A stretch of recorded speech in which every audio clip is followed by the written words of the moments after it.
Hello, everyone. Welcome back. It's Space Engineers Plus Me, episode 46. I'm Enigmaus, and today, progress. Again, more progress. Always progress. This is the Atlas. We've been working on it for a while. It's a very large ship. We're going to take a look at what we've done since the last time we looked at it, which is quite a lot. We're starting at the back, which is kind of the big completion, if you want to call it that. We finished it. We finished the hull, the exterior hull, so that we've actually got a more or less closed ship. It's not sealed in the machine compartment because that's just a huge cavity that we'd have to fill with oxygen, but it's in good shape so far. Now what we've got is basically a bit of a fix that we need to make. These thrusters were put in place a long time ago, and I kind of put them there with the idea in mind of a certain shape that I had in mind for the back end that changed midway through, and now that I've got that actual new shape in place, we need to move the thrusters back a little bit. Otherwise, right now they look a little bit weird, and it looks kind of strange with the layout of all the blocks and stuff. So the thrusters are going to move, but the back end is pretty much done, save for a little bit of tweaking and adjusting as we move along and kind of see things and make decisions on the fly. But other than that, it's basically done. We've got more thrusters that we need to finish welding as soon as we have the components to do so. We've got our landing deck, which has been there for a while. But one of the things that I wanted to keep an eye on was just the detailing and kind of keeping things looking as interesting as possible. So we made a lot of use out of the black recessed stripes. We started using them over here, and then we kind of continued the whole theme this way. And then there's another one down there. It's the same on the other side. But we've got access to the ship's interior storage from this container right here, which probably isn't going to stay here. This is the first one that I set up because I was building on the outside and I was tired of having to go inside the ship to get more materials. So I put that there. I've since placed a couple of them, one there and one there, that are just convenience, basically access to storage from the exterior of the vehicle. You don't have to go inside to get to the cargo containers. I like them a lot more here than I do right there. I think that was kind of in the way visually, so I'll probably remove that at some point. And then actually, before we finish going forward, let's take a look down here at the wheels, because it's just a reminder of how the wheels were set up before we made any kind of changes. You can see we had the propulsion wheels, the steering wheels down here at the bottom. We didn't have as many originally, but the idea was basically the same. And they had these wheels, this set of wheels here, that are basically designed to help lift the end of the ship if it's going over rough terrain, and it's very convenient that we happen to be beside this rough terrain, so you can get an idea. They're up a little bit higher than the wheels down here, and that was the whole idea, is that they would help to raise the ship up if it was going over rough terrain before it got to this area here where it was all flat and stuff, just to give us a little bit of a boost.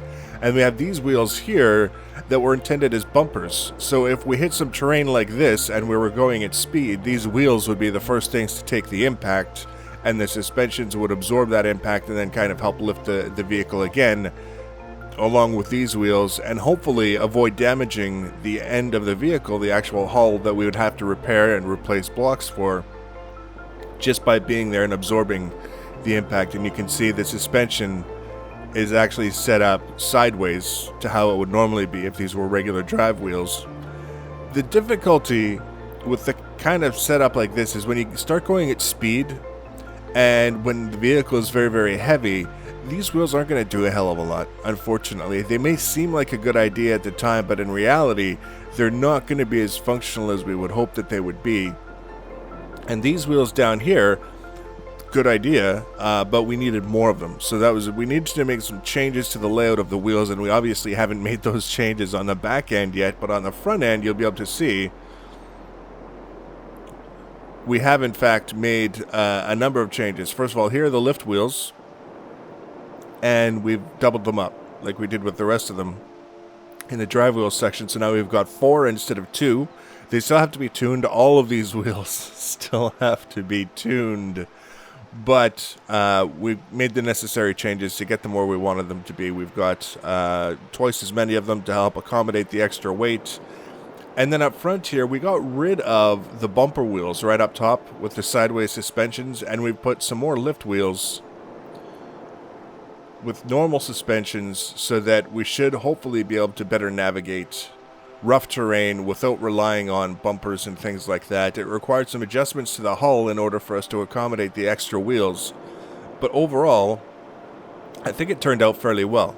So we're going to duplicate this whole concept on the back end, and that's going to be the wheels setup for the finished iteration of the vehicle.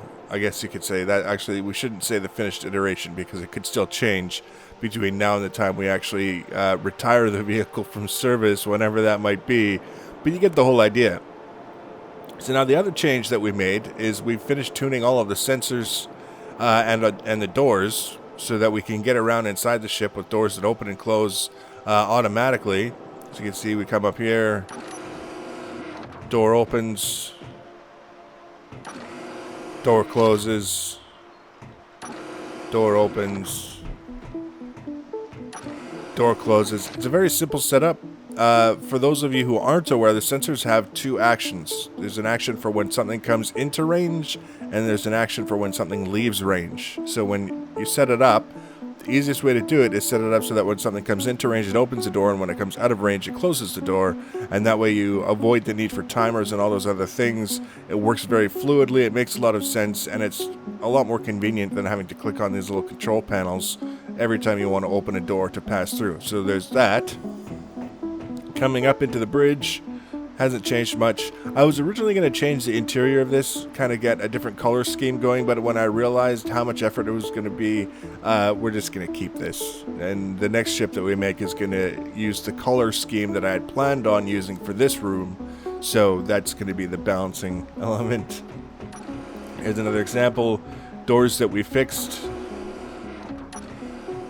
And then this to me was a really excellent example of the scale of the whole ship. Was once you get inside, once it's all closed in, and despite the fact that there are lights, it gets dark all the way down there. There's the back end of one of the thrusters. It's not a small ship. I would classify this as a medium-sized ship, just in the grand scheme of things, relative to some of the things that I have in mind for the next ship. Yeah, that's right, we're already planning the next one. But at a full run, it takes a little while to get around, which is kind of a good thing from my point of view. I've put staircases in so we can get between decks now, which is kind of nice because having to grind through the floor was not really ideal. This is the main machine area. This is the airlock from the front entry that we came in from. Goes up in there to the bridge just up above. And now, that reminds me, that's going to be the connector for the med bay so that we can connect hydrogen and oxygen to the med bay. I just looked at that and I thought, why did we leave a conveyor there? And then I remembered, oh yeah, the only reason why I haven't finished connecting yet is because we don't have any ice. So we don't have any hydrogen, we don't have any oxygen. We're sitting on an ice lake, but I haven't taken the time to gather any. We can skip past all of our hydrogen tanks running along the window here. Get to the other side, there's another staircase going to the upper deck. We've got all the cargo containers. We're running like madmen. Get up here. Part of the floor is actually the jump drives that are, again, the things that we need to finish once we get the components. And then we've got the rear access doors, so that if we're outside the vehicle, we don't have to go all the way to the front to get inside. Very convenient. I was thinking of doing some side access doors. I haven't made the decision final yet or not, but for the time being, I've decided to wait. We'll see how it goes with the front and the back. And that's the ship. I mean, it takes a lot of time, really, to do all these things that ultimately are described very quickly as, here's what we had and this is what we've got now. Hooray, next piece. Here's what we had, this is what we have now. So for the next episode, what I want to have, we're going to move the thrusters forward, or sorry, backwards, I guess you could say, so that they fit a little bit better on the backside. We're going to finish doing the wheels here. We're probably going to try and get some of them tuned at least a little bit, because I'm looking at this and I'm realizing we're probably going to have to move the ship in order to be able to finish fixing the wheels. So that's kind of a thing. I don't expect it to be a difficult thing, but it is kind of a thing. We'll just have to raise up the pistons, drive the vehicle forward a ways, lower the pistons again. That should lift it up off the ground, and we'll be able to make the changes that we need to make here. And then we're going to start working on the gantry, getting the gantry into place, making sure that it's spaced far enough away from the hull that the drilling operations aren't going to interfere with the wheels. Get the track ship into place, and then we can start testing to make sure that it's going to lower the track ship properly. And when we've got that set up, then we can put on the drilling ship with some drills, get it all fixed up and tested properly so that the stop and go mechanisms work, and we don't have to worry about it careening into the end of the track and damaging things. And then we'll be doing some testing of the drilling apparatus of the Atlas. Finally, after all this time, this gigantic ship that has taken so much of our time will finally see service, which I think will be kind of a fun thing to do. So, if you want to be notified when we add future videos on the topic of the Atlas and other ships and other things that we do in Space Engineers and other games, you can subscribe to my channel. You can also follow me on social media. Links for social media always in the information box below the video. Feel free to leave your comments and feedback. Thanks for watching, guys, and take care.